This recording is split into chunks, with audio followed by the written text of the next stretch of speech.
नमस्कार दोस्तों, आज एक और पारिवारिक कहानी में मैं आपका स्वागत करती हूँ। आज की कहानी है, बेटा जिस वसीयत के दम पर तुम आसमान में उड़ रहे हो, 1 मिनट में वसीयत बदलकर तुम्हें ज़मीन पर ला दूंगी। मैं अपना दुख कहूँ भी तो किससे? मुझ बुढ़िया का कहाँ पतियाएगा भी कौन? बहू भी है तो पराई जाई ठहरी। पर जब बेटा ही अपनी माँ को बदनाम करने पर तुल गया है तो अब इस घर को सत्यानाश होने से कोई नहीं बचा सकता। कुमुदनी जी के दुख का तो जैसे पारावार ही नहीं था। जब तक उनके पति श्रीनाथ जी जीवित थे तब तक यही बेटा और बहू उनकी जी हजूरी किया करते थे, और अब पति के आंख मूंदते ही दोनों की आंखें भी बदल गई थीं। वैसे देखा जाए तो इसमें कुछ दोष कुमुदनी जी का भी था, क्योंकि उन्होंने बहू की चिकनी चुपड़ी बातें और बेटे की आश्वासन भरी बातों में आकर घर जो उनके नाम कर दिया था। अम्मा, आप अगर यह घर हमारे नाम कर दोगी तो बाकी जो टैक्स वगैरह भरना है वह हम भर दिया करेंगे और आपके पैसे बच जाया करेंगे। यही तो कहा था उनके बेटे प्रमोद ने। उनकी बातों में कितनी लौताई थी। और यही बहू प्राची अब कैसे आंखें दिखा रही है, पर तब कैसे कदमों में झुकी झुकी जा रही थी, और उसकी बोली कैसे मिश्री से घुली हुई थी। काश की कुमुदनी जी ने तब इनकी चालाकी को समझा होता। अब जब सबके सामने इतनी सारी बातें सुनाकर प्राची उनके लिए नाश्ते की प्लेट सजा कर लाई तो उनका खाने का बिल्कुल मन नहीं था। उनका स्वाभिमान जैसे जाग उठा था। उन्होंने पराठे को हाथ भी नहीं लगाया और नाश्ते की प्लेट को परे सरकाते हुए बड़े ही तल्खी से कहा, मैंने कहा ना मुझे भूख नहीं है, तो तुम्हें समझ में क्यों नहीं आता? मैं नहीं खाऊंगी। ये अच्छा है, सबके सामने 4 बातें सुना दो और उस बुढ़िया को बदनाम कर दो और फिर पीछे से पुचकारने चले आओ। मैं तुम लोगों की सारी चालाकी समझ गई हूँ। पर कुमुदनी जी के गुस्से को दरकिनार करते हुए प्राची ने फिर बनावटी आवाज़ में चिंता दिखाते हुए कहा, माँ जी, अगर आप नाश्ता नहीं करेंगी तो मैं भी कुछ नहीं खाऊंगी। भला आप नहीं खाएंगी तो हमारे गले से निवाला कैसे उतरेगा? इतना सुनना था कि कुमुदनी जी एकदम भड़क उठी और उन्होंने सुना ही डाला, ओ बहू, अब बस करो, झूठ और दिखावे की भी एक हद होती है।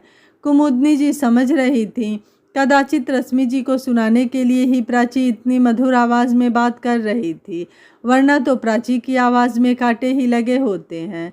रहने दो अपना यह नाटक, कुमुदनी जी ने प्राची की तरफ देखकर नाराज़गी भरे स्वर में कहा। आज कुमुदनी जी नाराज़ थी तो थी, और इस वक्त उन्हें प्राची की कोई बात अच्छी नहीं लग रही थी। पर प्राची भी कहाँ कम थी, उसने भी जिद करना नहीं छोड़ा। फिर से उसने कहा, माँ जी, आप मुझ पर अपना गुस्सा चाहे जितना भी निकाल दीजिए, पर इन पराठों ने आपका क्या बिगाड़ा है? पहले आप नाश्ता तो कर लीजिए। प्राची तो सोच रही थी कि उसकी मीठी आवाज़ का जादू कुमुदनी जी पर चल जाएगा और वह बड़े ही शौक से उसके बनाए हुए मेदी के पराठे खाकर तृप्त हो जाएंगी और उसके गुणगान करने लगेंगी, और रश्मि बुआ के सामने उसकी छवि भी अच्छी हो जाएगी। पर नहीं, सासू माँ को आज हो क्या गया है जो वह प्राची की छवि पर बट्टा लगाने को तुली हुई हैं। उधर बैठक में फूफा जी तक भी अम्मा की आवाज़ सही से पहुँच रही थी। न जाने वह प्राची के बारे में क्या क्या अटकलें लगा बैठे। इसलिए प्राची इस वक्त अम्मा जी को कैसे भी करके खुश करना चाहती थी और मन ही मन में सोच रही थी कि बस और 2 दिन कैसे भी करके कट जाएं, उसके बाद तो बुआ जी और फूफा जी चले ही जाएंगे। फिर इस बुढ़िया की कौन इतनी चिरौरी करेगा? और शायद कुमुदनी जी अपनी चालाक बहू के मनोभाव को अच्छी तरह समझ रही थी और उसका अगला दांव भी जानती थी। उन्हें पता था कि अगर उसके ननद और नंदोई वापस चले गए तब वो उन्हें अपनी बहू और बेटे की चालाकी नहीं बता पाएगी। वह अभी कुछ और कहना ही चाहती थी कि तभी उनका पोता गोलू आकर उनके गले से लिपट गया। अपने दुलारे गोलू का स्नेहिल स्पर्श पाकर कुमुदनी जी का हृदय पिघल गया। गोलू ने लाड लड़ाते हुए कहा, दादी, आप जल्दी खाओ ना, फिर आप मुझे कहानी सुनाना और मेरे साथ खेलना। अगर आप नाश्ता नहीं करोगे तो मैं भी नहीं करूँगा। तभी रश्मि जी ने भी कह दिया, अरे भाभी, बहू और तुम्हारी नोक झोंक तो चलती रहेगी, अब तुम जल्दी से नाश्ता कर लो। अब कुमुदनी जी को भी हार माननी पड़ी।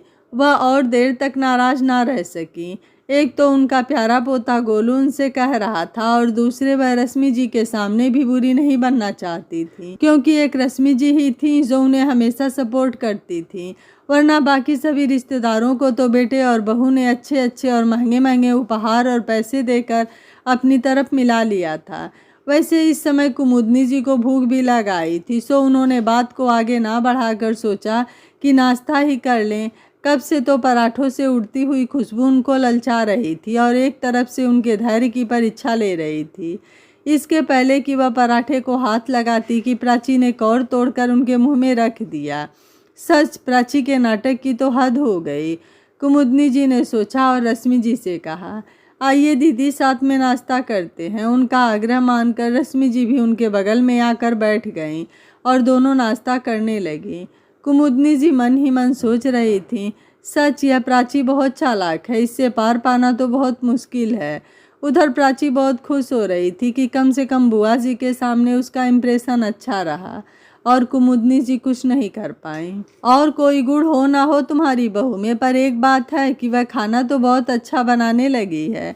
सही कहती हो जीजी, और वह लोगों को मूर्ख भी बहुत अच्छा बनाती है। ना चाहते हुए भी कुमुदनी जी की आवाज़ में रुखाई सी आ गई थी और कहीं ना कहीं एक दर्द सा उभर आया था। एक ऐसा दर्द जो कोई मासूम और बेहद संजीदा इंसान धोखा खाता है, और वह भी किसी अपने से ही नहीं बल्कि किसी बेहद अपने से धोखा खाता है। तब जो उसके दिल में टीस सी उठती है, कुछ ऐसा ही दर्द उभर आया था कुमुदनी जी के चेहरे पर।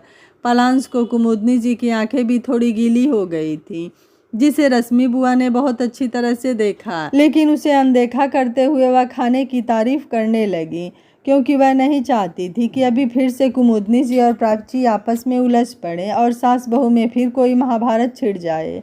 रश्मि जी ने बड़े ही प्यार से अपनी भाभी को अपने हाथ से कौर खिलाते हुए कहा, सच भाभी, काश आज भैया जीवित होते तो उन्हें अपने परिवार को देखकर कितनी खुशी होती और वह इस नटखट गोलू के साथ खेलकर कितना आनंदित होते।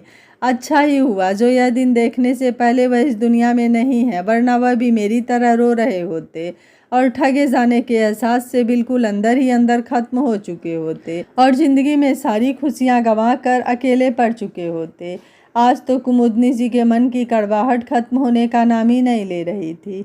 शायद पिछले 2 सालों में ही उन्होंने बहुत कुछ सह लिया था जो कि अपने पति के रहने पर वह नहीं सहती थी, पर आज उनके मुंह से ना चाहते हुए भी कई सारी कड़वी बातें निकल रही थी जो रश्मि जी अच्छी तरह से समझ रही थी और एकांत का इंतजार भी कर रही थी कि भाभी के साथ उन्हें एकांत मिल जाए तो वह उनके मन की थाह ले सकें और उनकी बातों से पता चल सके कि उनका सबसे बड़ा दर्द क्या है और उस दर्द का निवारण क्या है। इसलिए प्रकट में बोली, कोई बात नहीं भौजाई, आप परेशान हैरान ना होइए, अभी अच्छे से नाश्ता कर लीजिए, फिर हम रात में दोनों ननद और भौजाई एक साथ खूब बतियाएंगे। रश्मि बुआ को अब अपनी भाभी पर बहुत प्यार आता था, तब वह अपनी मातृभाषा में बोलने लग जाती थी और दोनों में बेहद ही अपनेपन का एहसास होता था। जब उनकी यही भाभी ब्याह कर आई थी तब सबसे पहले तो रश्मि से ही उनकी दोस्ती हुई थी, जो आज तक कायम है। उस दौर में ननद और भाभी कब सहेली बन जाती थी पता ही नहीं चलता था और दोनों एक दूसरे से अपने मन की बातें भी कर लेती थी। बस भौजी अब तनिक हंस दिया, तू खुश रहा कर, बस हमके और कुछ नहीं चाहिए। रश्मि जी अभी भी कुमुदनी जी को हल्का करने के लिए मजाक किए जा रही थी और इधर कुमुदनी जी को रश्मि जी के मजाक पर हंसी तो आ रही थी, लेकिन उनके कुछ था मन में जो बाहर निकलना चाहता था और जो टुकड़ों टुकड़ों में उनके मुंह से निकल रहा था। अभी भी वह ना रह पाई तो बोल ही पड़ी, बस जीजी एक आप ही तो हो जो यह चाहती हो कि मैं खुश रहूं, वरना इस घर के बाकी लोगों को तो सिर्फ इस बात से मतलब है कि कब बुढ़िया टन बोले और सारी संपत्ति पर अपना हाथ साफ करें, अपना हक जमाएं और चैन और सुकून से जिए। बस भौजी अब यह सब बात छोड़ो, चलो ना कुछ और बात करते हैं। समझदार और अनुभवी रश्मि बुआ ने प्राची के चेहरे का रंग बदलता हुआ देख लिया था, इसलिए बड़ी कोशिश करके उन्होंने विषय बदल दिया और बातचीत का विषय कहीं और मोड़ दिया। ऊपर से बड़े ही प्यार से प्राची से बोली कि जाओ बहू, 2 कप चाय बना लो, तुम्हारे हाथ की चाय भी पीकर देख लेते हैं। हालांकि उस समय उन दोनों की बातों को सुनने में प्राची को बहुत तरस आ रहा था और कई सारी बातें खुलने का भी अंदेशा था, इसलिए वह वहां से उठना नहीं चाह रही थी। लेकिन अब रश्मि बुआ ने कहा था तो उठना ही था और वैसे भी उसे रश्मि बुआ की नज़र में एक अच्छी बहू बनना था, लिहाजा मन मार कर वह चाय बनाने के लिए उठ गई। उसके रसोई के तरफ मुड़ते ही कुमुदनी जी के चेहरे से तनाव गायब होता हुआ लगा। रश्मि जी ने बड़े ही गौर से देखा। कुमुदनी जी के चेहरे पर एक इत्मीनान सा आता जा रहा था जो कि प्राची की उपस्थिति में बिल्कुल नहीं था। रश्मि जी अपनी भाभी की हर गतिविधि को अच्छी तरह समझती थीं और मनोभाव को भी समझती थीं, और इन दिनों जो भाभी एकदम टूटन से महसूस कर रही थी वह भी उनसे छुपा हुआ नहीं था। रश्मि जी कुमुदनी जी से 4-5 साल की छोटी होंगी और दोनों में बिल्कुल बहनों की तरह प्यार था। पिछले 1.5 साल से वह मायके नहीं आ पाई थी। जब भाई का देहांत हुआ था उसके 2-1 बार ही उनका आना हो पाया था। अब रश्मि जी इस बार आई थी तो उनके मन में कुछ बात थी जो वह अपनी भाभी से पूछना चाहती थी। बस उन्हें एक एकांत की प्रतीक्षा थी। प्राची ने बड़ी मुश्किल से दोनों ननद और भौजाई को कुछ देर के लिए अकेला छोड़ा था, लेकिन इस समय बैठक में प्रमोद और फूफा जी दोनों बैठे थे तो यह समय दोनों के बातचीत के लिए उपयुक्त नहीं था। इसलिए रश्मि जी कुमुदनी जी से कुछ बाहर की और औपचारिक बातें ही करके उनका मन बहला रही थी। जी इन दिनों छोटी छोटी बात पर रोना आने लगा है। समझ में नहीं आता है कि मुझे होता क्या जा रहा है। किसी भी चीज़ में खुशी नहीं मिलती। बस ये गोलू ही है, इसे देखकर जी रही हूँ, लेकिन बहू इसे भी मेरे पास नहीं आने देती है। वह तो तुम आई हो बोल करके वह गोलू को मेरे पास आने दे रही है और कुछ देर छोड़ रही है, नहीं तो गोलू को भी बस अपने से ही चिपकाए रखती है, जैसे कि मैं कोई डायन हूँ और अपने ही पोते को खा जाऊंगी। यह सब कहते हुए कुमुदनी जी को आश्चर्य हुआ कि रश्मि जी ने जरा सी भी आश्चर्य नहीं दिखाया कि प्राची अपनी ही सास के साथ ऐसा व्यवहार कर रही है और उनको अपने पोते से दूर रख रही है। दरअसल रश्मि जी बहुत समझदार और व्यवहारिक थीं। उन्होंने संयुक्त परिवार में रहकर काफ़ी सारा नाटक देखा था और इंसान की परख भी उन्हें कुमुदनी जी से कुछ ज़्यादा ही थी। इसलिए इस वक्त वह बात को नहीं बढ़ाना चाह रही थी। रश्मि जी कुमुदनी जी की स्थिति का कुछ कुछ पता तो चलता ही था, क्योंकि वह भले ही इस बीच मायके नहीं आ पाई थी, लेकिन भाभी से लगातार फ़ोन से बातचीत होती रहती थी और पिछले दिनों उन्हें भाभी की आवाज़ में एक दर्द का पता चला था। इसलिए अपने पति के साथ वह कुछ दिनों के लिए मायके आ गई थी। प्रमोद भी अपनी रश्मि बुआ की बहुत इज्जत करता था, उनसे थोड़ा डरता भी था। रश्मि बुआ अपने ज़माने की पढ़ी लिखी थी। अपने गांव में वह सबसे पहली ग्रेजुएट थी, इसलिए गांव में तो उनका दबदबा था ही, और अब इस घर में भी उनका काफ़ी दबदबा था। यहाँ तक कि उनका भतीजा प्रमोद भी उनसे डरता था और प्रमोद की देखा देखी प्राची भी अब थोड़ा उनसे बचकर ही रहती थी और उनके सामने अपना इम्प्रेशन बनाने की कोशिश करती थी। खैर प्राची और प्रमोद चाहे कितना भी बचे, पर वह तो अपने भाभी के चेहरे की लकीरें देख देख कर और आंखों का सूनापन देखकर ही समझ गई थी कि उनके बेटा और बहू उसकी भाभी का अच्छी तरह से ध्यान नहीं रख रहे हैं। लेकिन वह बात प्राची के सामने नहीं करना चाहती थी, इसलिए तब से माहौल को सामान्य और हल्का करने की कोशिश में बीच बीच में हल्के हल्के मजाक कर लेती थी और कुमुदनी जी का मूड अच्छा रखने की कोशिश कर रही थी। रश्मि जी इस घर की बेटी ज़रूर थी, लेकिन वह साथ ही साथ किसी के घर की बहू भी थी, और संयुक्त परिवार में रहकर इस तरह से बहू के बहू और सास का नाटक देखकर वह काफ़ी समझदार हो चुकी थी और यहाँ भी वह पकड़ चुकी थी कि प्राची के इतने मिठास भरे वाले व्यवहार के पीछे ज़रूर कोई कड़वा इतिहास छुपा हुआ है, जिसकी वजह से उसकी भाभी की आंखें गीली गीली सी हैं। पर भाभी को ऐसा क्या दुख होगा, यह जानने के लिए रश्मि बहुत व्याकुल हो रही थी, लेकिन मन के भाव को छिपाना भी ज़रूरी था। प्राची और प्रमोद अपने आप में बहुत चालाक तो थे ही, शायद वो इस बात का भी काफ़ी ख्याल रख रही थी कि उनके पति तक ऐसी नकारात्मक एक भी बात न पहुँचे। कोई भी स्त्री अपने मायके की कमी या मायके की कोई गलत या ख़राब बात अपने पति तक नहीं पहुँचने देना चाहती है। तो रश्मि जी की उम्र चाहे जितनी भी हो गई हो, लेकिन वह भी तो इस घर की बेटी थी और वह नहीं चाहती थी कि इस घर की कोई भी गलत बात उनके पति तक पहुँचे। इसलिए वह चाह रही थी कि बस भाभी से एकांत में बात करें और उनके मन का सारा कुछ जान लें, लेकिन प्राची को भी पता न चले और प्रमोद को भी पता न चले। इस बात का ख्याल रखना ज़रूरी था, क्योंकि वह तो कुछ दिन रहकर अपने पति के साथ चली जाएगी, लेकिन कुमुदनी भाभी को तो अपने बेटे और बहू के साथ ही रहना है। इसलिए रश्मि जी भरसक कोशिश कर रही थी कि संबंधों में कोई कड़वाहट न आए और बात हल्के हल्के में ही ख़त्म हो जाए। बुआ जी, हमने तो आपके और फूफा जी के लिए ऊपर छत वाला कमरा तैयार किया है, आप दोनों वहाँ आराम से सोइए। यहाँ कहाँ माँ जी के साथ आप सोएंगी और फूफा जी उधर अकेले सोएंगे, यह ठीक थोड़े ना लगता है।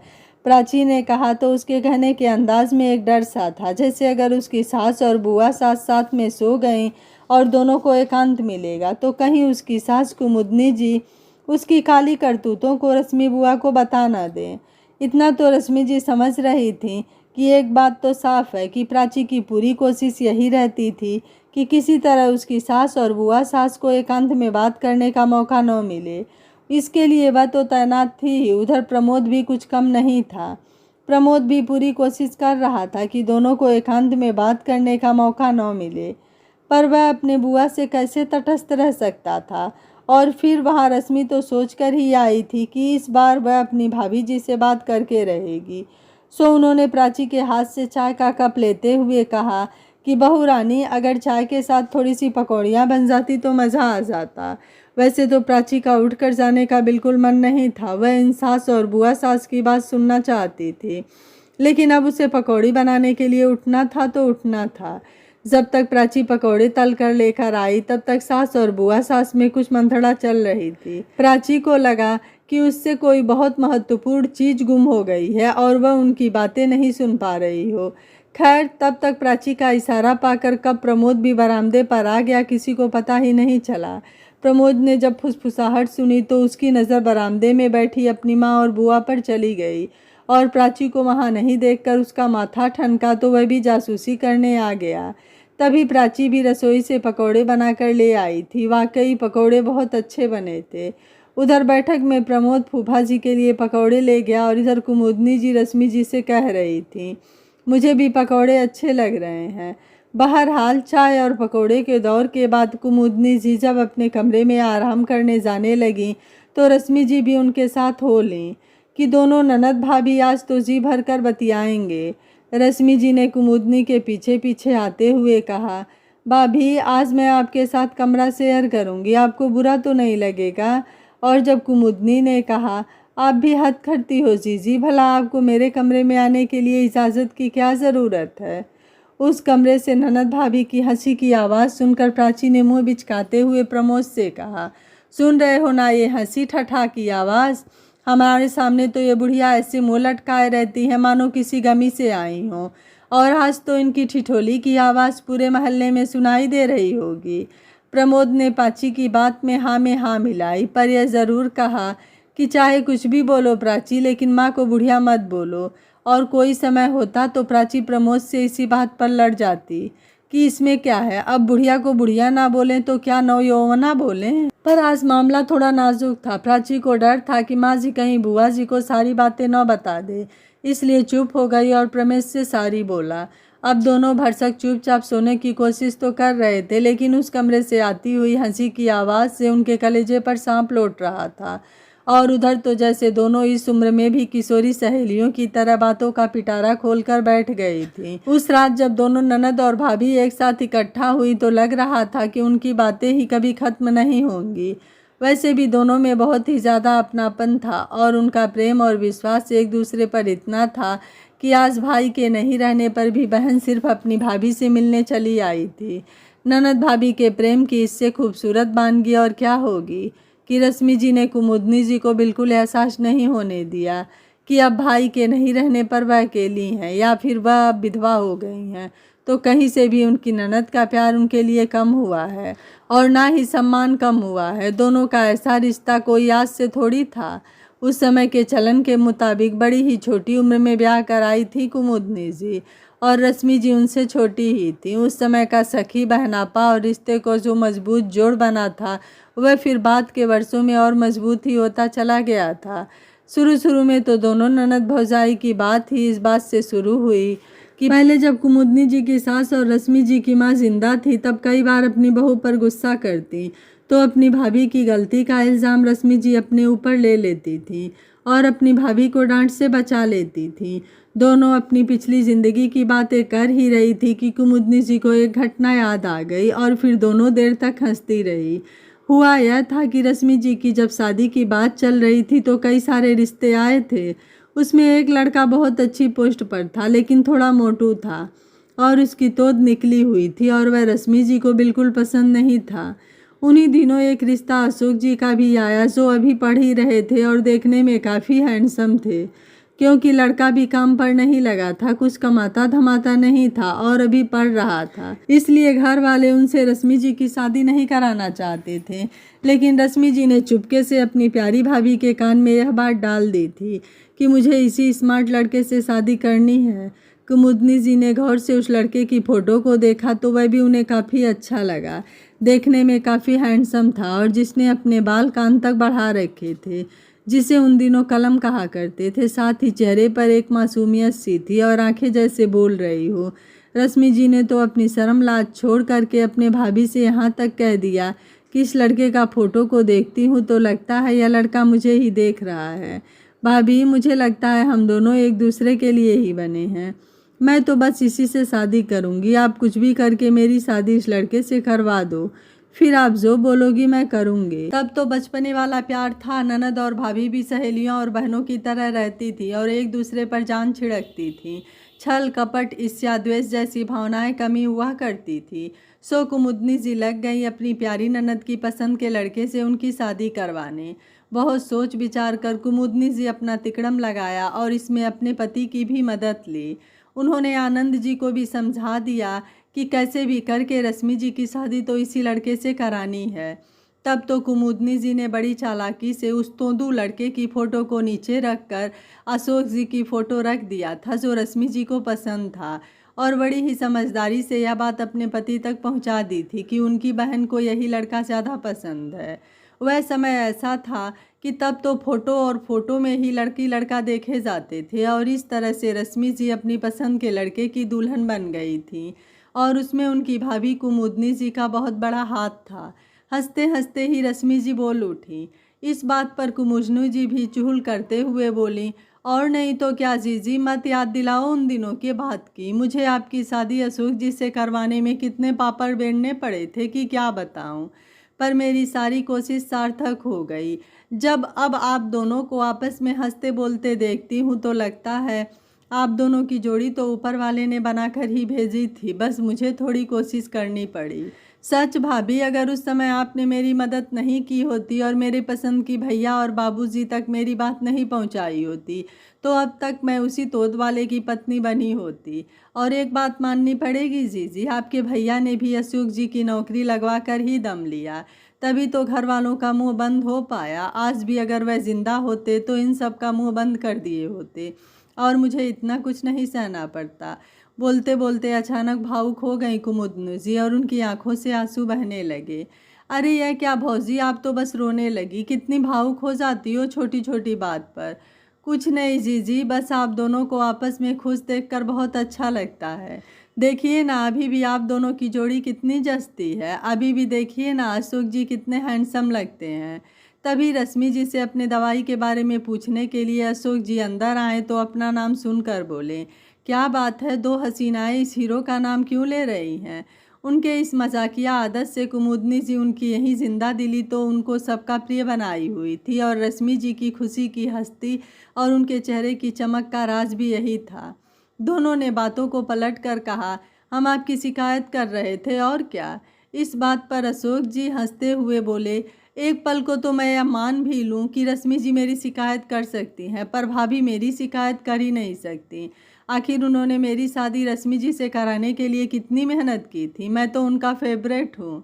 इस बात पर तीनों की हंसी और ठहाके जो गूंजे तो उनकी हंसी की आवाज़ कमरे से बाहर तक आने लगी। उधर अपने कमरे में प्राची और प्रमोद की आंखों में नींद तो गायब ही थी, ऊपर से इनकी हंसी की आवाज़ सुनकर उन्हें और भी कुढ़न सी हो रही थी।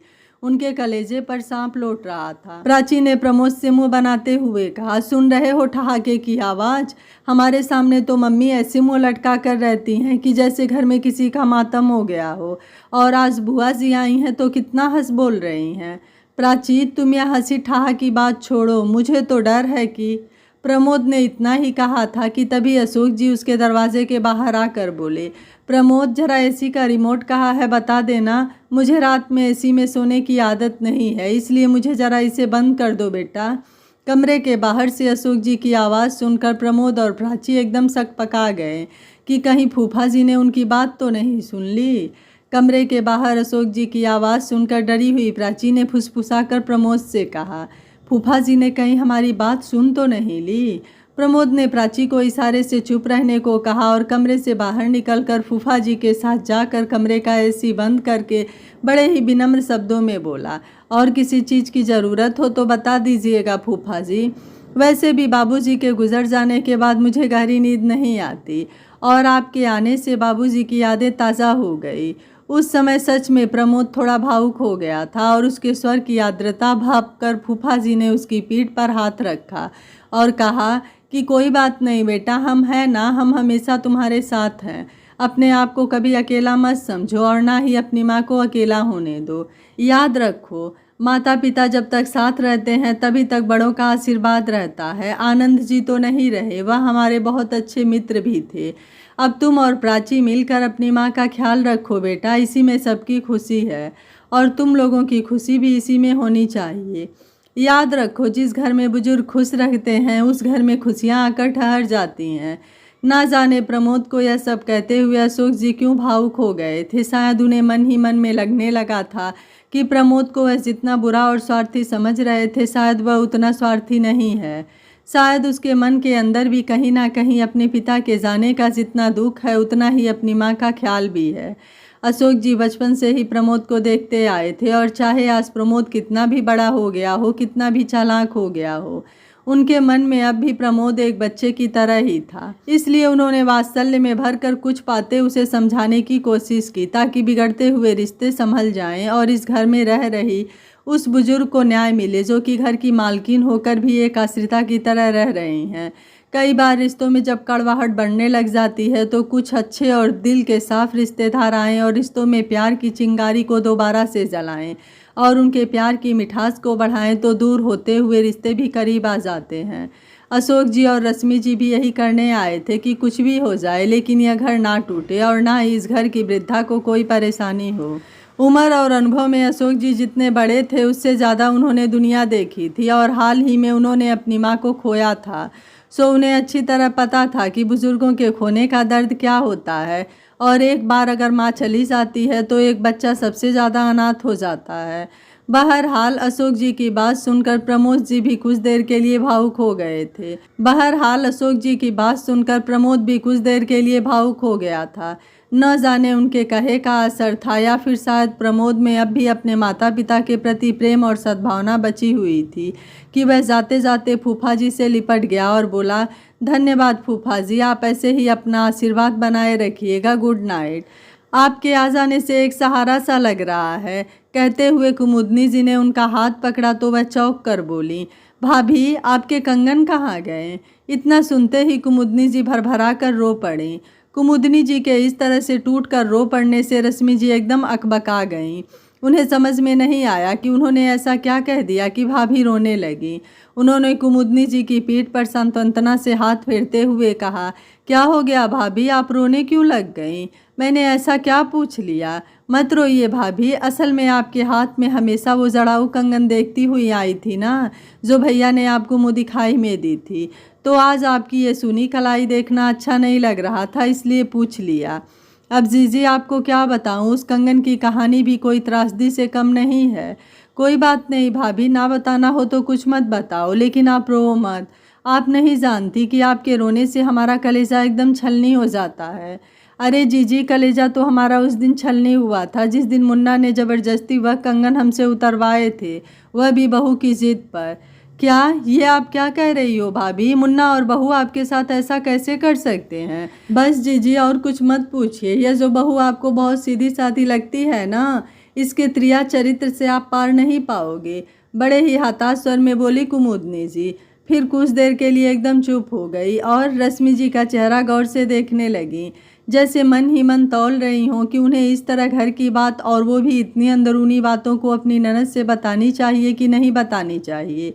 चाहे बेटा बहू कितने भी बुरे हो गए हों और कितना भी स्वार्थी हों, उनसे कैसा भी दुर्व्यवहार कर रहे हों, लेकिन कुमुदनी जी में विवेक था और सालों से उन्होंने इस परिवार को जोड़ कर रखा था। अब एकदम से वह नहीं चाहती थी कि घर की बात बाहर जाए, लेकिन रश्मि जी भी तो अपनी थी। इस तरह से उनसे घर की बात छुपाना भी तो सही नहीं होगा, क्योंकि दिन प्रतिदिन मुन्ना और प्राची की बदतमीजियां बढ़ती जा रही थीं। लिहाजा उन्होंने सोचा कि अब और बेटा बहू के स्वार्थपरक व्यवहार पर पर्दा पड़े रहने से कोई फ़ायदा नहीं है। उल्टा कुमुदनी जी पर इन दोनों की जातियां बढ़ती ही जाएंगी। आखिर इनको भी तो पता चले कि उनके साथ प्राची और प्रमोद कैसा अमानुषिक व्यवहार कर रहे हैं। सो कुमुदनी जी ने साहस करके बोलना शुरू किया। बस इस बहू की झूठी शान और त्रिया चरित्र की क्या कहें। बहू के मायके में उसके भाई की सगाई थी और उसे अपने मायके में यह दिखाना था कि उसकी शादी कितने समृद्ध घर में हुई है। इसलिए उसने जिद करके मुझसे मेरे पुश्तैनी गहने निकलवाए और यहाँ तक कि न जाने प्रमोद को क्या कहा कि वो मेरे उन कंगनों के पीछे पड़ गया और फिर तो उतरवा कर ही रहा। अरे यह आप क्या कह रही हैं भाभी, वो लोग आपके साथ ऐसा कैसे कर सकते हैं? और बताओ भला, ज़बरदस्ती आपके कंगन उतरवा लिए, आपने कुछ कहा क्यों नहीं? यह तो ठीक नहीं हुआ। मैंने तो उन्हें भरसक मना किया था जीजी, तब वह कहने लगी कि सारे गहने अपने भाई की शादी के बाद मुझे लौटा देगी। तो फिर लौटाए उसने गहने? उसके भाई की शादी को तो लगभग 8 महीने होने को आए। अब रश्मि जी की आवाज़ में एक तल्खी आ गई थी, जैसे वह प्रमेद और प्राची की चालाकी को समझने की कोशिश कर रही थी। अरे जीजी, उसके आगे की कहानी तो मत ही सुनो तो अच्छा है। आपको भी विश्वास ही नहीं होगा, जैसे कि मेरा मन आज तक नहीं पतिया पा रहा है कि वह सारे गहने चोरी हो गए। ये आप क्या कह रही हो भाभी, सारे गहने चोरी हो गए? क्यों, क्या प्राची ने उनको संभाल कर नहीं रखा? क्या बोलूँ मैं, जाके रही भावना जैसी। इतना कहकर कुमुदनी जी ने एक दीर्घ निश्वास लिया, जैसे कि खुद को यह विश्वास दिलाने की कोशिश कर रही हूँ कि उनके बेटे बहू उतने बुरे नहीं हो सकते, भले ही उन्होंने अपने बेटे और बहू का स्वार्थ अपनी आंखों से क्यों ना देख लिया हो। वह जैसे दिखा रही हूँ कि उन्हें गहने जाने का अफसोस तो है, लेकिन अब बेटे बहू की बात का क्या ही बुरा मानना। तभी रश्मि जी ने अटकल लगाते हुए तुरुप का आखिरी पत्ता फेंका और कुमुदनी जी बिल्कुल चुप हो गईं। रश्मि जी थोड़ा और उनके पास खिसक कर आ गई और धीरे से भेद भरे स्वर में बोली, भाभी ऐसा तो नहीं कि सारे गहने बहू ने हड़प लिए हो और चोरी हो जाने का झूठा बहाना बना लिया हो। अब एक साथ कई राज पर से पर्दे हटने का समय हो रहा था। उसका दिमाग कितना चलता है कि क्या बताऊं। मुन्ना ने मेरे बैंक अकाउंट में भी बदलाव करवाकर नामिनी की जगह अपना नाम मेरे साथ ज्वाइंट करवा लिया, और जब मेरी तबीयत उतनी ख़राब थी तब मुझे सिर्फ अपने हिसाब से दवाई खिलाता रहा, पर पैसे निकलवाए ही नहीं। बोलते बोलते हिचकियाँ सी बंध गई थी कुमुदनी जी की, और रश्मि जी एकदम अवाक होकर सुनती रह गईं। कोई बेटा अपनी माँ के साथ इतना बड़ा धोखा कैसे कर सकता है, सोचकर ही रश्मि जी को यकीन नहीं आ रहा था। कुछ देर तो उनकी मन स्थिति वैसी ही विस्मय और आश्चर्य के गिरफ्त में रही। फिर जब वह संयत हुई तो अपने सामने बैठी हुई अपने मानिनी भाभी को ऐसे टूटते हुए रोते हुए देखकर उनके मन में दया, करुणा और ममता का ऐसा मिला जुला एहसास हुआ कि उन्होंने आगे बढ़कर कुमुदनी जी को गले से लगा लिया, और कुमुदनी जी तो उनकी बाहों में ऐसे सिमट गईं जैसे कोई छोटी सी बच्ची हों। शायद ही पति के जाने के बाद किसी ने उन्हें ऐसे सांत्वना देते हुए गले लगाया था, और शायद ही वह किसी और के समक्ष अपने हृदय के गहरे जमे हुए दुख की परतों को अनावृत किया था। आज तो जैसे कुमुदनी जी की आंखें बस आंसू के जरिए अपनी सारी बातें, दुख व अवसाद की छोटी छोटी घटनाएं भी एक एक करके रश्मि जी को बताना चाह रही थी। और रश्मि जी आज जैसे कुमुदनी जी की माँ ही बन बैठी थी, उनके आंसू पोंछती जाती और बोलती जाती, अब बस भाभी, आप नहीं रोएंगी बल्कि मजबूती से खड़ी होंगी और इन दोनों को इनकी करतूतों के लिए रुलाएंगी। अब मैं आ गई हूँ ना, तो अब मैं आपको और रोने नहीं दूंगी। कितना मैं बताऊं जीजी आपसे, और तो और बहू तो मुझे दूध दही भी खाने देने में कटौती करती है। मुझे मुन्ना के आने से पहले ही खिला देती है खाना, और फिर खुद पति के साथ 56 भोग बनाकर खाती है। और जब मुन्ना पूछता है कि माँ ने खाना खा लिया तो कहती है कि माँ जी को भी यही सब दिया है, वह खाकर अपने कमरे में आराम कर रही हैं। उन्हें खाना जल्दी खिला देती हूँ, अगर देर से खाएंगी तो उन्हें डाइजेस्ट होने में मुश्किल होगी। आप तो उनकी फिक्र मत करो और खाना खाओ। और मुन्ना अस्वस्थ होकर खाना खाने लग जाता है और मैं अपने कमरे में खाने की खुशबू सूंघ कर ही संतुष्ट हो लेती हूँ, और ऊपर तक चादर उठाकर अंदर ही अंदर रोती रहती हूँ कि अब मेरे इतने बुरे दिन आ गए हैं कि मुझे ढंग से भरपेट खाना भी नसीब नहीं हो रहा है। सच, भगवान किसी भी स्त्री को सुहागन ही इस दुनिया से ले जाए, पति के बाद बाकी की विधवा स्त्री का सीना बहुत मुश्किल हो जाता है। कुछ समझ में नहीं आता है कि कौन अपना है कौन पराया। सबके देखने की नज़र बदल जाती है और व्यवहार में भी बहुत अंतर आ जाता है। यहाँ तक कि रोज़ मिलने वाले बाहर के लोग भी, जैसे सब्जी वाला, दूध वाला और बाकी लोग भी जो घर में आते हैं, आस पड़ोस वाले भी, सबका व्यवहार अलग सा हो जाता है। एक तरह से सब उसकी उपेक्षा करने लग जाते हैं। जब वह देखते हैं कि इस बुढ़िया की घर में ही इज्जत नहीं है, इसे बेटा बहू ही नहीं पूछते, तो वह भी धीरे धीरे पूछना बंद कर देते हैं और बुढ़ापे में स्त्री बिल्कुल अकेली सी होकर रह जाती है। इसलिए मैं सोचती हूँ कि कितना अच्छा होता कि आपके भैया से पहले ही भगवान मुझे दुनिया से ले जाते। उनके बाद यह दुनिया इतनी ख़राब लग रही है कि क्या बताऊँ। अब तो हर एक चीज़ बदल गई है। मुझे लग रहा है कि जब वह थे तब सब कुछ था। अब जबकि वह नहीं है तो ऐसा लगता है कि किसी को मेरी ज़रूरत नहीं है। और जी दूसरों की क्या कहूँ, जब मेरे बेटे बहू को ही मेरी ज़रूरत नहीं है। अब आप ही बताओ जीजी, मैं बहू को कैसे जाकर बोलूँ कि मुझे कभी कभी 2 रोटी से ज़्यादा भूख लग जाती है, कभी ज़्यादा अच्छी सब्ज़ी बन गई या फिर थोड़ी ज़्यादा भाग दौड़ हो गई, या शाम में गोलू को लेकर थोड़ा दौड़ना भागना हो गया तो मुझे रात में कुछ ज़्यादा भूख लग जाती है। लेकिन मेरे लिए तो बस 2 सूखी रोटी होगी और थोड़ी सी सब्जी और आधी कटोरी दाल ही रोज़ की बची हुई है। उस पर भी दाल में इतना ज़्यादा पानी रहता है कि एकदम बेस्वाद लगती है। बस इसके अलावा मेरी खुराक में और मेरी थाली में कभी कुछ बढ़ोतरी ही नहीं होती। यहाँ तक कि बहू मुझे गाढ़ी दाल भी खाने नहीं देती। उसका तो बहाना फिर वही रहता है कि इतनी गाढ़ी दाल आपको नहीं पचेगी। मैं उससे पूछना चाहता हूँ कि अभी उनको गए हुए 2 साल ही तो होने को आए हैं, और इन 2 सालों में क्या मेरी पाचन शक्ति इतनी कमज़ोर हो गई है कि मैं 2 रोटी से ज़्यादा नहीं पचा सकती? क्या मैं इतनी बूढ़ी हो गई हूँ? बोलो जीजी, मैं सच में बुढ़ा गई हूँ ना, या फिर कि मैं कुछ भी तला भुना बिल्कुल नहीं खा सकती? पूरे घर के लिए तला भुना सब बनता है, पूरियाँ बनती है, कचौरियाँ बनती है और नाना प्रकार की चीज़ें बनती है, लेकिन मेरे लिए तो बस वही सूखी रोटी, सब्जी और पनियाली दाल ही है। शायद आपको लगता होगा कि मैं सठिया गई हूँ, है ना? आप भी सोच रही होंगी कि कितनी लालची हो गई है आपकी भाभी, सिर्फ खाने की ही बात किए जा रही है। पर क्या करूँ जीजी, अब रसोई में जाने की तो मुझे मनाही ही है। यह कहकर बहू मुझे रसोई में नहीं जाने देती कि आपकी उम्र में बिल्कुल सात्विक भोजन करना चाहिए, तो मजबूरी में वह जो देती है वही मुझे खाना पड़ता है। इसके अलावा और कोई चारा भी तो नहीं है, वरना तो मेरा बड़ा मन करता है कि अपनी पसंद का कुछ खाऊं, कभी कुछ चटपटा सा बनाऊं, और नहीं तो कम से कम बाहर से ही कुछ मंगवा लूं। लेकिन बहू के व्यंग वाणों से डर लगता है कि कहीं वह यह ना कह दे कि अब लालच इतनी बढ़ गई है कि बुढ़िया बाहर से मंगा कर खाने लगी है। इसलिए वह जो देती है वही मन मार कर खा लेती हूँ, और रुचकर भोजन तो नहीं ही मिलता है। ऊपर से जो मिलता है वह मेरे खुराक के हिसाब से समुचित भी नहीं होता है। मैं तो अक्सर स्वादिष्ट और भरपेट खाने के बारे में ही सोचती रहती हूँ। हमेशा लगता रहता है कि मैं भूखी ही हूँ। इसलिए मुझे लग रहा है कि मैं दिन प्रतिदिन कमज़ोर भी होती जा रही हूँ। तो आप अपने कमरे में खाने का कुछ सूखा सामान, जैसे नाश्ते का सामान, कुछ नमकीन और फल वगैरह क्यों नहीं रख लेती? इतना भी क्या बहू से डरना?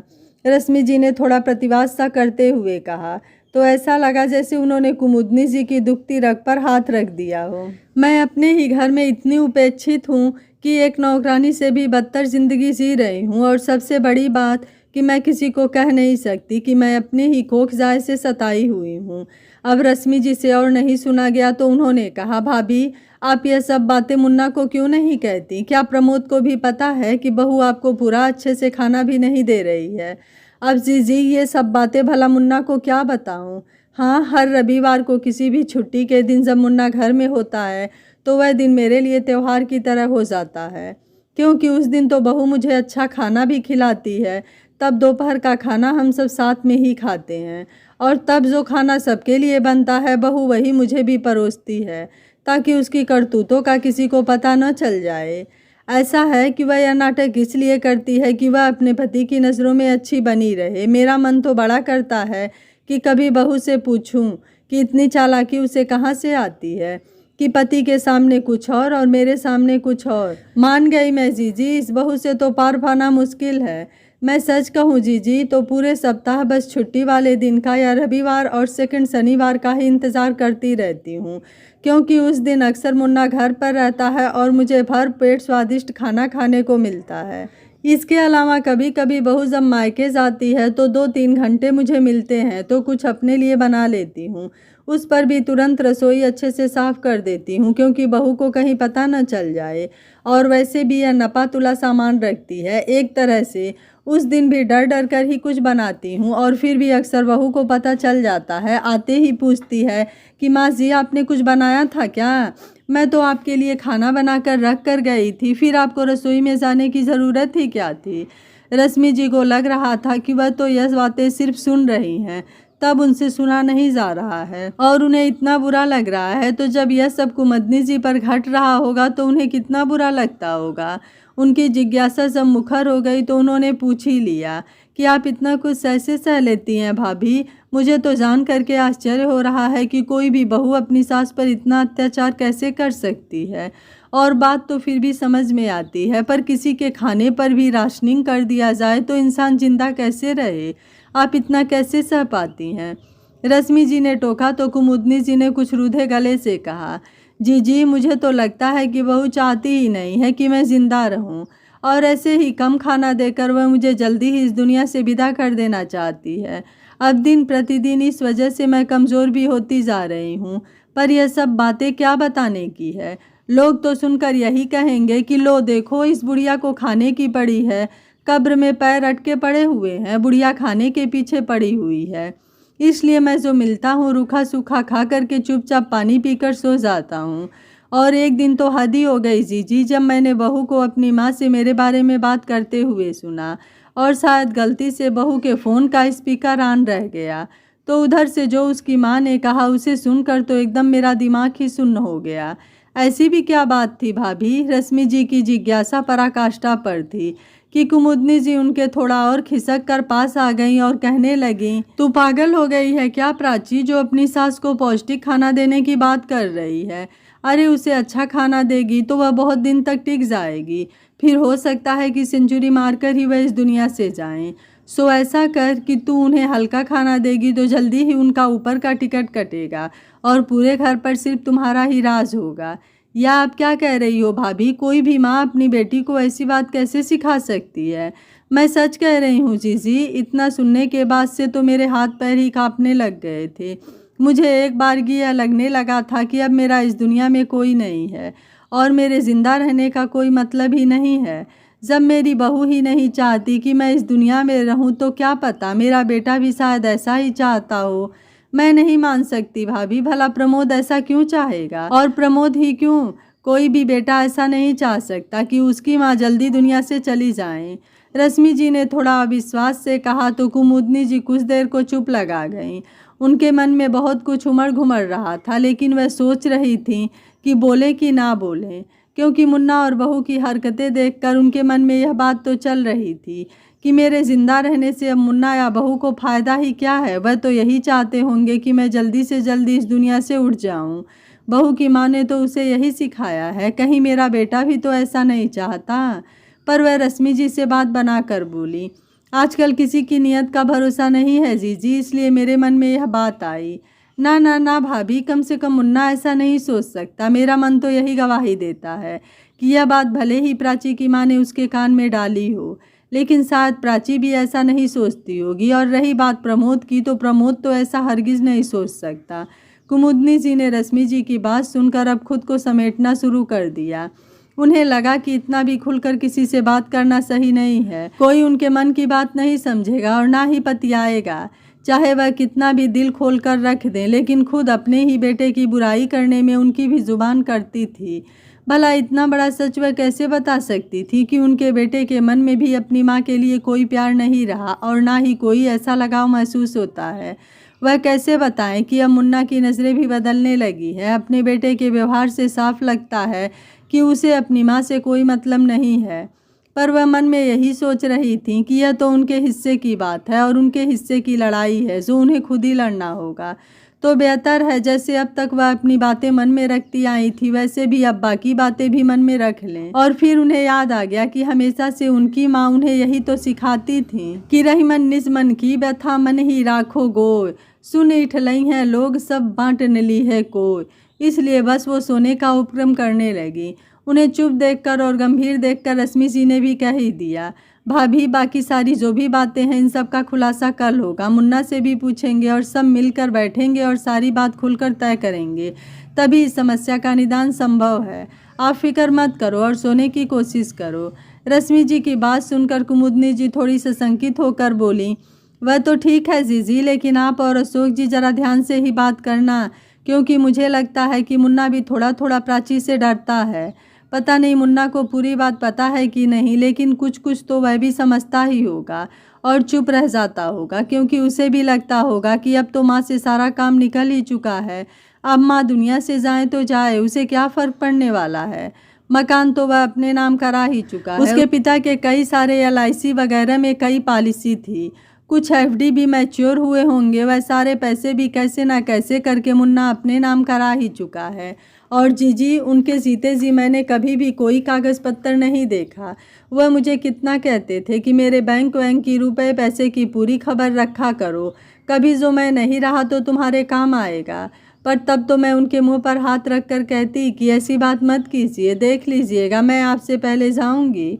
और फिर मैं इतरा कर कहती थी कि मुझे अपने राजा बेटे पर बहुत भरोसा है, वह हमारे साथ कभी बुरा ना तो कर सकता है ना बुरा होते देख सकता है। आप बिल्कुल निश्चिंत रहिए। और मैं तो उनसे हमेशा कहती रहती थी कि मैं आपसे पहले जाऊंगी, तो आपके भैया हंस पड़ते थे। तब मुझे क्या पता था कि मेरे भाग्य में क्या बदा है, और हमारा साथ यहीं तक था, हमें नहीं पता था कि होनी को क्या होना है। अब मैं ही मूर्ख बन गई हूँ। अब जो मुन्ना और बहू कहते हैं वह सब मानना पड़ता है, क्योंकि मुझे खुद नहीं पता कि उन्होंने कितने पैसे किस बैंक में और कहाँ कहाँ जमा कर रखे हैं। अब सब इनके नाम हो गया है, तो मैं क्या कर सकती हूँ। तभी तो जो रूखी सूखी पकड़ा देती है बहू, वही खाकर गुजारा करना पड़ता है।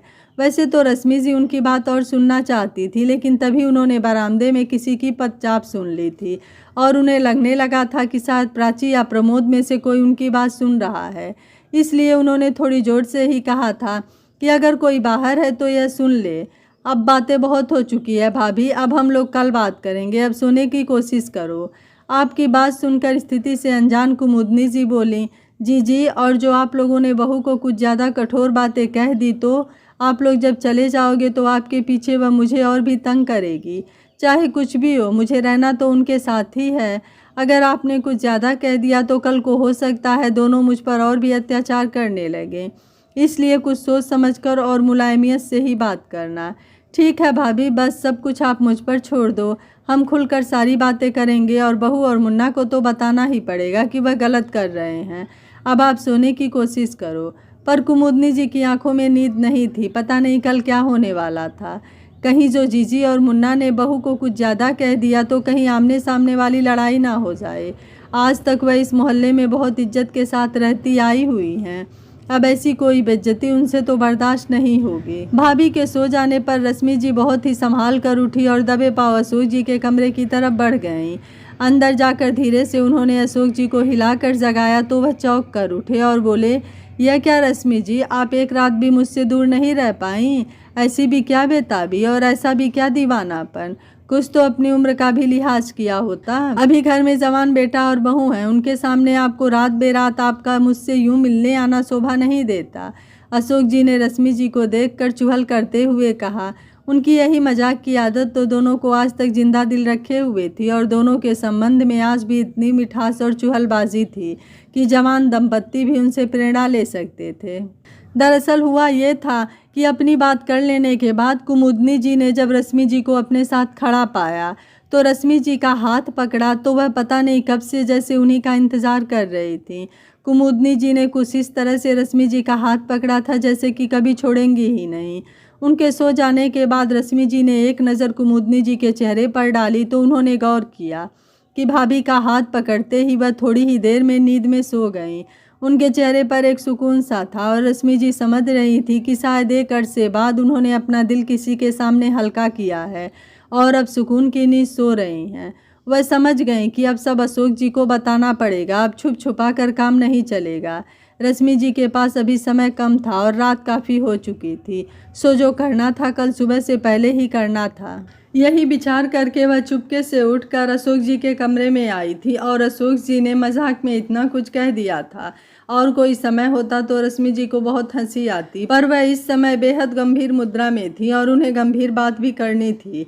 इसलिए अशोक जी के मजाक और चुहल को ज़्यादा सह न देते हुए वह बोल पड़ी। हाँ हाँ, बिल्कुल सही कहा आपने, मैं आपके बिना नहीं रह पाई और मुझे आपसे एक ज़रूरी बात भी करनी है। अशोक जी समझ गए कि जरूर कोई गंभीर बात होगी, तभी रश्मि जी उनके मजाक पर हंस भी नहीं रही हैं और अभी इस वक्त उनके मुख मुद्रा से लग रहा था कि वह चिंतित भी हैं। इसलिए अपना कौतूहल दबाकर बोले, क्या बात है रश्मि जी? उनकी बात का कोई जवाब दिए बिना रश्मि जी ने इधर उधर देखा और उस कमरे का दरवाजा भी अंदर से बंद कर दिया और खिड़कियों के पर्दे भी अच्छी तरह से खींच दिए। रश्मि जी उनके पास आकर उनके कान में फुसफुसा कर कहा, मुझे आपको मुन्ना और बहू के बारे में बहुत ज़रूरी बात बतानी है। यह सुनकर अशोक जी और रश्मि जी और भी करीब खिसक आए और रश्मि जी ने कहना शुरू किया, सुबह हुआ, ये क्या बहू, तुमने अपने सास को दही क्यों नहीं दिया और उनके प्लेट में एक पराठा क्यों है? यह सुनकर प्राची सकपकाकर बोल उठी, वो माँ जी की उम्र हो गई है, सो उन्हें ऑयली चीज़ें कम देती हूँ और दही से उन्हें जोड़ों में दर्द होगा। अच्छा, इतनी कितनी उम्र हो गई भाभी की? मुझसे कुछ 1 साल ही तो बड़ी हैं, तो जब मैं खा सकती हूँ तो भाभी क्यों नहीं? इस बात पर अशोक जी भी बोल पड़े, और मैं तो भाभी से भी उम्र में बड़ा हूँ, तो जब मैं दही पराठा और कभी कभी तला भुना खा सकता हूँ तो भाभी क्यों नहीं खा सकती? मेरा तो फिर भी कभी कभी कोलेस्ट्रॉल बढ़ जाता है और कभी कभी शुगर का लेवल भी नॉर्मल से क्रॉस कर जाता है, पर भाभी का ना तो कोलेस्ट्रॉल बढ़ा हुआ है और ना ही उनको शुगर की प्रॉब्लम है, फिर उन्हें इतना परहेजी खाना क्यों? चलो अच्छा है तुम इतना ध्यान रख रही हो, पर कभी कभी तो थोड़ा स्वाद तो बदला ही जा सकता है, वरना रोज़ एक जैसा खाना खाकर तो उनकी खाने में रुचि कम ही हो जाएगी और वह और भी कमज़ोर हो जाएंगी। फूफा जी की इस बात पर प्राची ने बेमन से सिर हिलाया ही था कि सबने देखा।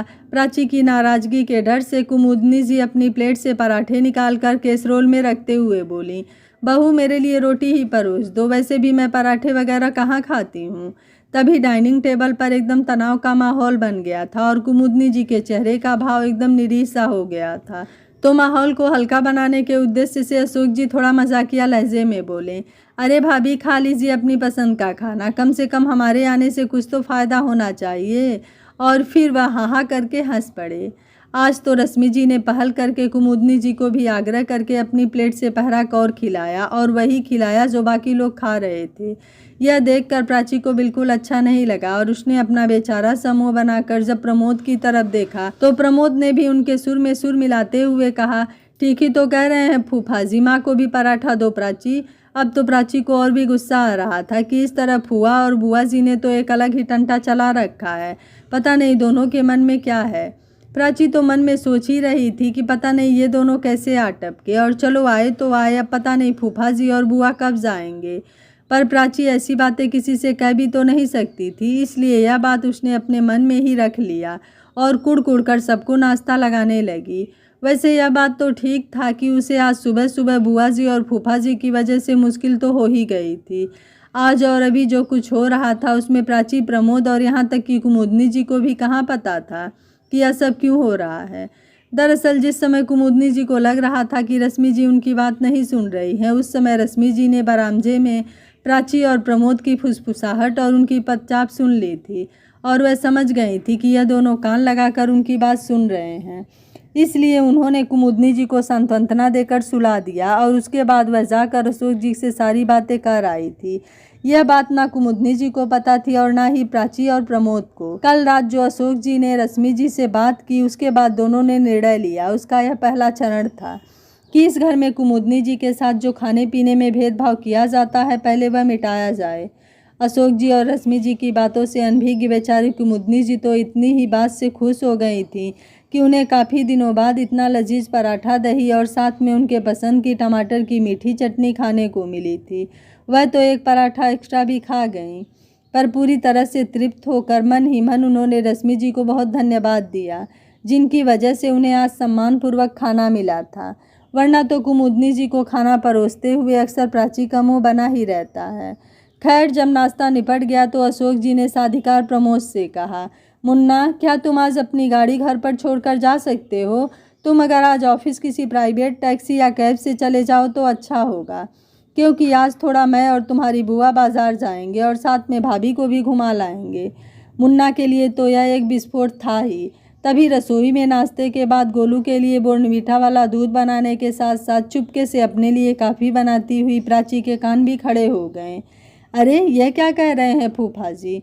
उनकी इतनी हिम्मत कैसे हो गई कि घर की गाड़ी मांग रहे हैं? प्राची मन ही मन बड़बड़ाई और उसकी उत्सुकता इतनी बढ़ गई कि वह रसोई से बाहर आ गई।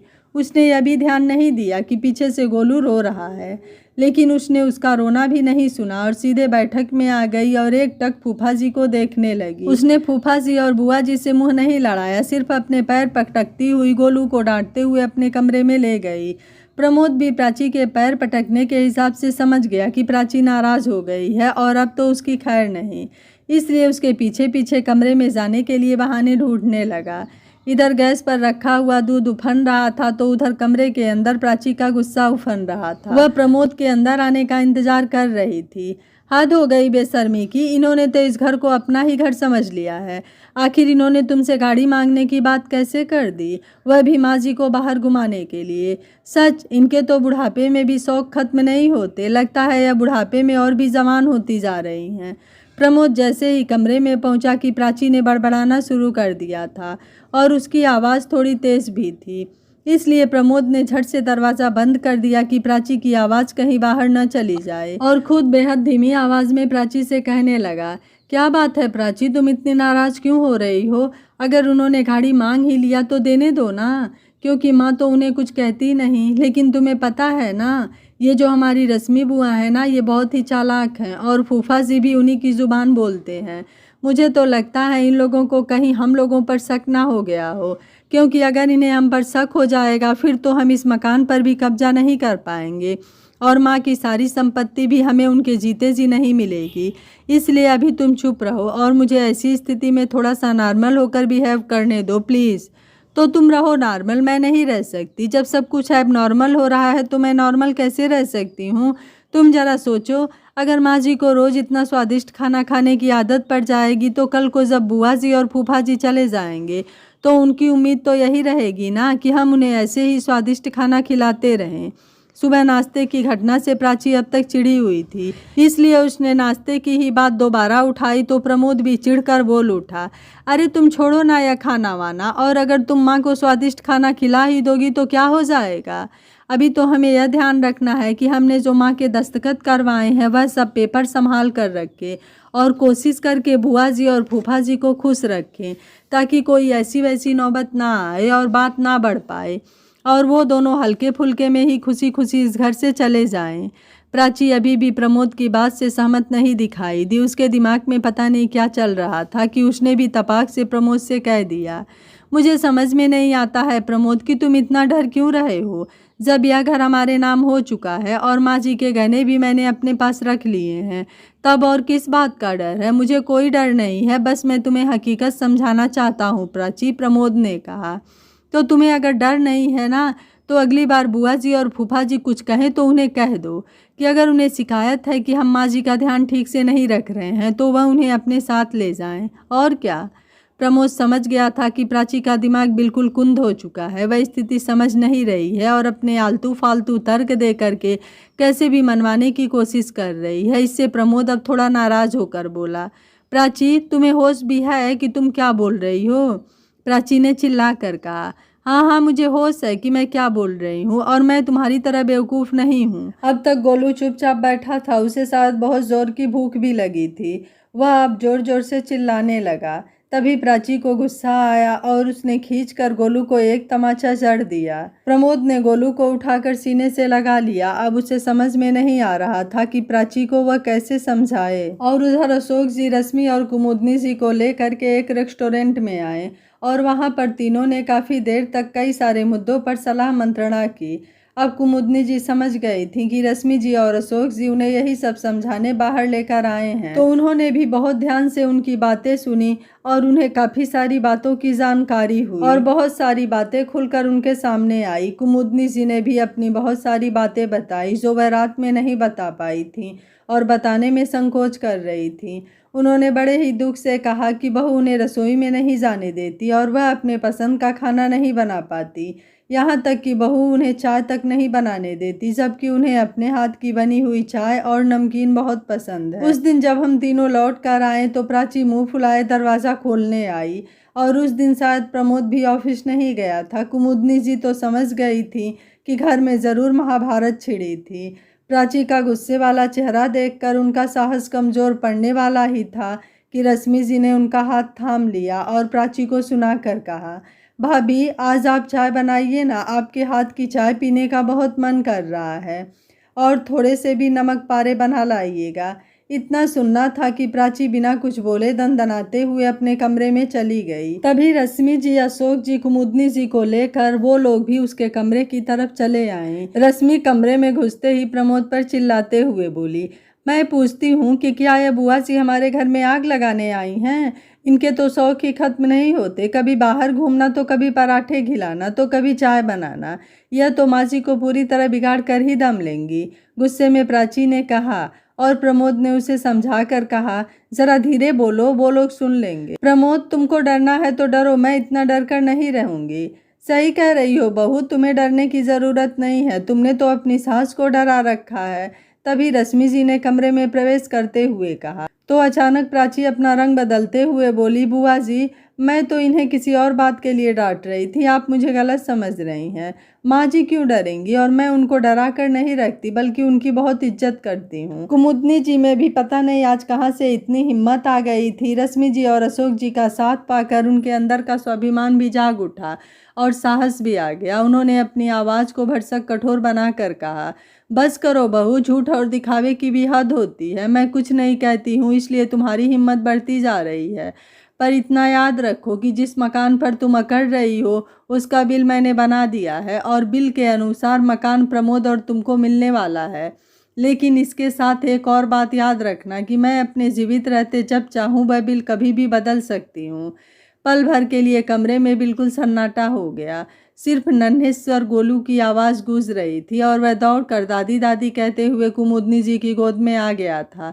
कुमुदनी जी ने बड़े ही प्यार से गोलू को अपनी गोद में उठाया और प्राची को कहा, मैं अपने पोते को लेकर जा रही हूँ, तुम लोग भी आ जाओ। आज मैं रसोई में चाय बनाने जा रही हूँ।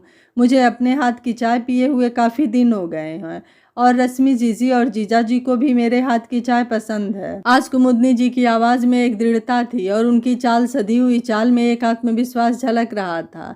आज उन्होंने बड़े ही अपने अभ्यस्त हाथों से अदरक इलायची कूट कर स्वादिष्ट चाय बनाई, और साथ में थोड़े से नमक पारे भी बना लाई, जो उन्हें बहुत पसंद है।